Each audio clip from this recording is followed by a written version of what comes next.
दोस्तों नमस्कार। आज मैं आपको गुमनाम स्वतंत्रता सेनानी वीरांगना की कहानी सुनाने जा रहा हूं, जिन्होंने देश की आजादी के लिए अपना सर्वस्व न्यौछावर कर दिया।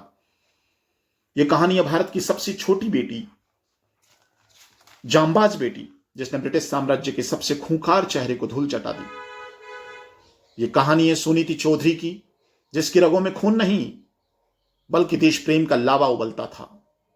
आइए इतिहास के पन्नों को पलटते हैं और चलते हैं वर्ष 1931 में, कि उस रोमांचक और रोंगटे खड़े कर देने वाले दौर में बंगाल का कोमिल्ला जिला, जो अब बांग्लादेश में है। साल था 1917, जब सुनीति का जन्म एक मध्यम वर्गीय परिवार में हुआ। उस समय देश गुलामी की जंजीरों में जकड़ा हुआ था। चारों ओर अंग्रेजों का जुल्म चरम पर था। सुनीति जब स्कूल पहुंची तो उसकी मुलाकात शांति घोष से हुई।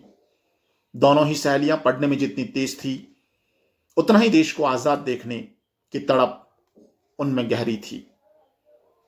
वो गांधी जी का सम्मान करती थी, परंतु उनका मानना था कि बहरे अंग्रेजों को आवाज सुनाने के लिए धमाकों और बारूद की जरूरत है। दोनों सहेलियां उस समय की गुप्त क्रांतिकारी संगठन युगांतर से जुड़ गई।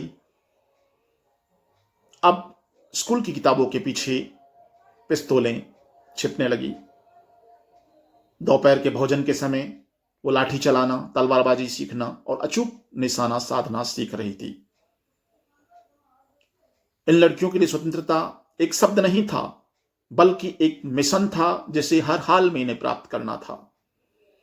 साल 1931 के आते आते कोमिल्ला के ब्रिटिश डिस्ट्रिक्ट मजिस्ट्रेट स्टीवेंसन का अत्याचार अपने चरम पर था।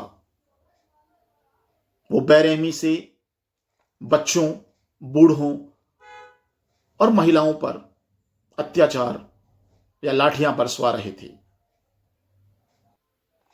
अब युगांतर संगठन ने फैसला किया कि स्टीवेंसन का अंत जरूरी है, और इस खतरनाक मिशन के लिए किसी पुरुष क्रांतिकारी को नहीं, बल्कि चुना गया दो स्कूली बच्चियों को, 14 वर्ष की सुनीति चौधरी और 15 वर्ष की शांति घोष। योजना ऐसी कि किसी को कानो कान खबर ना लगे। 14 दिसंबर 1931 की वह ऐतिहासिक सुबह, दिसंबर की कड़कड़ाती ठंड, सुनीति और शांति घोष स्कूल की फ्रॉक पहने हुए, अपनी सोल में लोडेड ऑटोमेटिक पिस्तौलें छिपाई हुई, दोनों मजिस्ट्रेट के बंगले पहुंची। सुरक्षा कर्मियों से यह कहा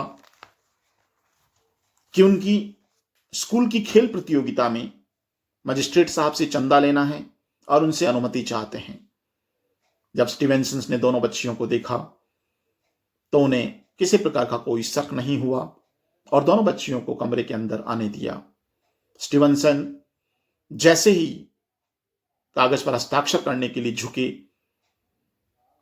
दोनों ही क्रांतिकारियों ने, वीरांगनाओं ने आंखों ही आंखों में इशारा किया और सोल के नीचे से पिस्तौल निकाली और ठा ठा ठा 3 गोलियां चली। स्टीवेंसन का सीना चीरकर पार हो गई। स्टीवेंसन वहीं ढेर हो गया। दोनों वीरांगनाओं ने बिना डरे, बिना भागे वहीं खड़ी रही और गिरफ्तारी दी। जब उन्हें कमरे से घसीट कर निकाला गया तो वंदे मातरम का उद्घोष उनके मुख से तेज आवाज में जारी था। जब मुकदमा चला और सुनीति से पूछा गया तो उनका जवाब था कि एक अत्याचारी को मारना पाप नहीं है, पुण्य है। मुझे किसी भी प्रकार का कोई पछतावा नहीं है। आजीवन काले पानी की सजा हुई। सुनीति को जेल में 3rd डिग्री टॉर्चर किया गया। उनकी बूढ़ी मां को परेशान किया गया। उनकी पेंशन बंद कर दी गई।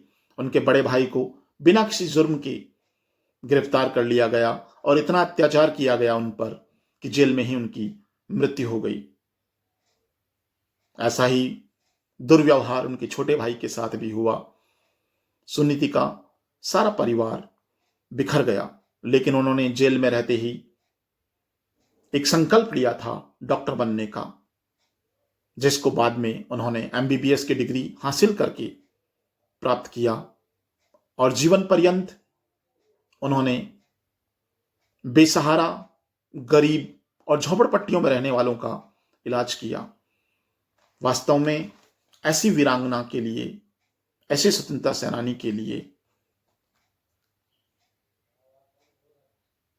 आज कृतज्ञ राष्ट्र